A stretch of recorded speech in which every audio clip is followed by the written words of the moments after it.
Good morning, everyone. Be greeted in a wonderful name of Jesus on this blessed Tuesday morning. And thank you very much that I have the privilege to share a piece of soul food with you, that I can take a bit of your time. Now, those of you who are parents, I'm sure that when your children are not obedient to you, when they don't listen what you are telling them, then you feel like you want to struggle them. You feel that you just want to give them such a hiding so that they can just start listening.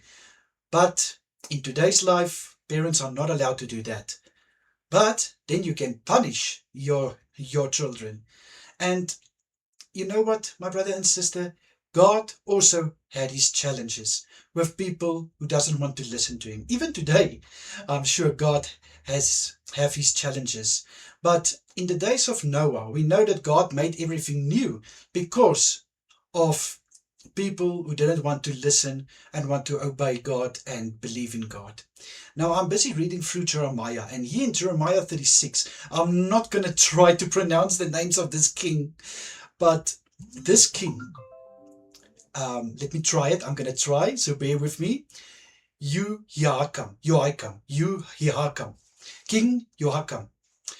He was disobedient towards God. And even though Jeremiah and his partner who helped him wrote what God said, Barak, his name is Barak, they warned this king, and this king burned even what they were written. And he wasn't even feeling sorry. And he even wanted Jeremiah and Barak to be seized. But God protected him. Why? Because Jeremiah and Barak didn't do anything wrong. They just obeyed God's call. And they warned this king, but he was stubborn as he could be. And my brother and sister, this just also shows me why God is using prophets like Jeremiah, Isaiah, Ezekiel. He is using prophets so that they can bring good news, of course, and also bring a warning when something is not right. And my brother and sister, the thing is, to disobey God, it's not on. It's really not on. I mean, these people are God's chosen ones.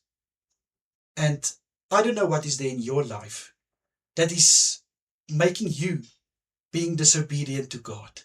It can be anything. I can't say what it is because I don't know you personally. But you know, one of the commandments is also to love your God with all your heart, with all your strength and all your mind. And God is asking for you to be obedient, to just be obedient. Listen to his commandments. Live out his will and live near to him, drawing closer to God. And just imagine you as parent. How do you feel if your children are not listening to you? Just imagine how God must feel. And you know, the thing that is hurting God is that he sees people are rather striving towards idols, rather wants to worship idols. God hates it because God is the only God.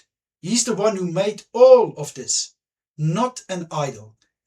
So my brother and sister, this is a warning from God. Whatever there is that is standing between you and God and making you being disobedient to God, lay it down before him. You still have time. You have time today to lay it down before him. And your life can change like that. Transformation can take place because you have decided to be obedient to God Almighty. Let me pray for you. Father, I pray for my brother and sister. I bring them before you and I ask, Father, whatever there is in our lives, including mine, that is keeping us away from you because we are disobedient, I pray that it will be revealed, and may we be sensitive to your voice, Father. May we be sensitive to the Holy Spirit, and may it be broken open what there is in our life that we need to lay down so that obedience can take place, because we know that obedience is so important. In Jesus' mighty name I pray. Amen and amen. My brother and sister, may you have a wonderful day further. Please take care of yourself. And of course, if it's God's will, I'm bringing again tomorrow.